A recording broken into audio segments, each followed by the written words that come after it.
Today I'm going to make you a piadina, which is an Italian flatbread, and we've got some very simple ingredients to produce this. We have 175 grams of plain flour, 2.5 grams of salt, 2.5 grams of bicarbonate soda, 15 ml of olive oil, and 105 ml of warm water, room temperature water. All we need to do first is to add the salt, the bicarbonate soda, and give that a little mix in. Make a well, and now we're going to add the olive oil and the room temperature water. Now we can use our hands straight away here, but I like to start off with we're mixing it with a spoon, just to bring all those ingredients together so the flour absorbs the moisture. Just mix this all around like so. It just makes it a bit easier and less messy. Using a large bowl, which allows you to move the dough around and allows you to bring all those ingredients together. Now once you've brought together most of the flour, by using the back of the spoon as I'm doing here, we now can then use our hand. I'm right-handed, so I'm going to use my right hand. I'm going to remove the dough from the spoon, and now I'm going to start kneading. And the way I do that is by creating a different shape, by lifting the dough up and rolling it over and using my knuckles to push it down at this stage. Now this is a great way to work with your children at home, to creating the dough, and it also keeps everything contained within the bowl. So a larger bowl would be preferable, but as you can see, it's coming together very nicely together. Once that's all come together, as you can see, the dough is now beginning to form. We can now place the dough onto the surface, and now we can use a kneading action, and that's using the heel of your hand to push the dough downwards and then lifting it up, pushing it down, lifting it up, pushing it down, lifting it up, pushing it down, lifting it up, and by doing so we're kneading the dough. Now this is using plain flour, so it doesn't need a lot of kneading to develop any gluten as such. We're just going to keep on kneading until the dough starts to become slightly smooth. And we need to knead for about 5 minutes. There we go. I can already feel the dough changing its texture. And there's a little bit of resistance occurring. And if you find that the dough is slightly sticky, for whatever reason, you may just over-egg the water a little bit, the moisture content, or misweighed the flour slightly by a few grams. It can make a difference.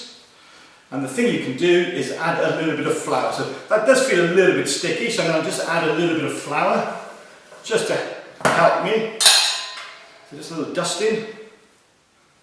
And then once again, continue kneading,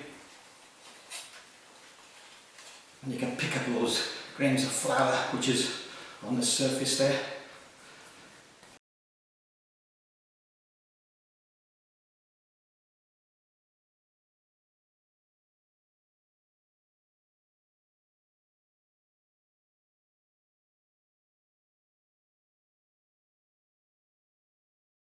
So I'm just going to bring this together. Let's absorb some of that flour there into a nice dough ball. And once we've done that, I'm going to use the same bowl that we made the initial mix in. A little bit of flour dusted on the base of the bowl. Take your dough, place it in, press it down slightly to create like a flat disc. And then I'm just going to do a little flick of flour over the top again. Now I'm going to rest that for 30 minutes before we can attempt rolling them out into piadine. Now the piadine has been resting for 30 minutes And what I'm going to do now is divide the dough into 4.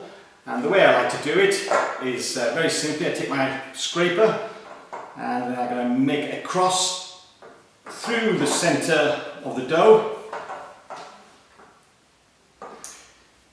So I'm trying to get 4 even pieces, as you can see. And then we're going to take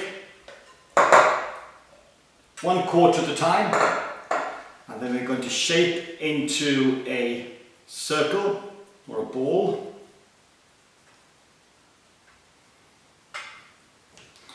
I'm just going to flatten it down slightly. Now, of course, we'll need some flour for this as well. So a little dusting of flour on the surface, a slight dusting on top. Now, if you're working with children, well, this is what I've created, is a little dowling rod that is perfect for small hands to roll out the piadine. Now, it's slightly smaller for me, but I just would like to demonstrate that this can be done. As you can see, I'm rolling it to one edge and back, and then giving it sort of a half turn. And what I'm looking to doing here is rolling the dough to about 10 inches, which is around 25.5 centimeters, to create a really thin flatbread, because we can use this for creating a wrap. Okay, a little bit more flour, as you can see, it's absorbing the flour into the dough. A little splash over the top, not too much, but just enough to keep the dough from sticking to the surface.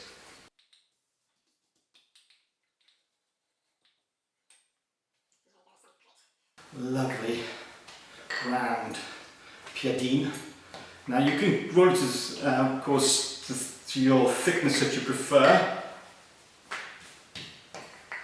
But I like to create a nice thin wrap here, so it's going to allow me to roll it into the appropriate size.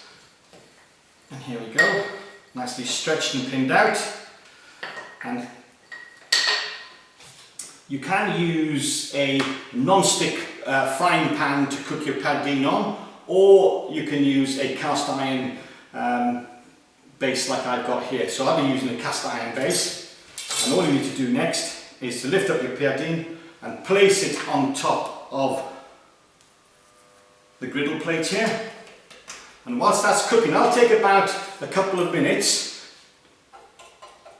I'm going to fork it so air can be released, and as you'll see, the piadine might start to bubble in the centre, which it is. I'm just going to gently push that down. Now you can cook it to create a softer dough, or slightly further to create a more crispier piadine, but I'm going to create a slightly softer dough. Just checking you see that it's not catching in any way. We do want it to brown slightly because that adds flavour and texture to the piadine. As you can see, it's bubbling up here now. It's on a fairly high heat, but a heat that I can manage. So if it's too hot for you, reduce the heat down slightly. I'm using a gas and electric stove here, but on gas it's more controllable, but you can do it on your electrical dials as well. So keep checking it. I'd say it just takes a couple of minutes on each side. Lovely. Let's have a look at it. Yeah, it's starting to brown there, as you can see. Look at that. Now I'm going to flip this over. There you go. And cook the other side now. Like I said, it just takes a couple of minutes. So whilst that's cooking there, I'm going to take my next quarter. I'm just going to shape it into a circle. It starts to disc off. Some flour on the surface, again flour over the top. And this time I should be using my larger rolling pin. Now what I also like to do, once the piadine is cooked, I use a cloth here. Place the piadine inside there, and then that keeps it warm, and also it helps for it to stop drying out too quickly. Okay, so that's there. Now the next piadine will go on. Once again, like I said, you need to fork it. Just helps it from breathing a little bit. Okay, once that now continues to start to cook, I'm going to get my third quarter.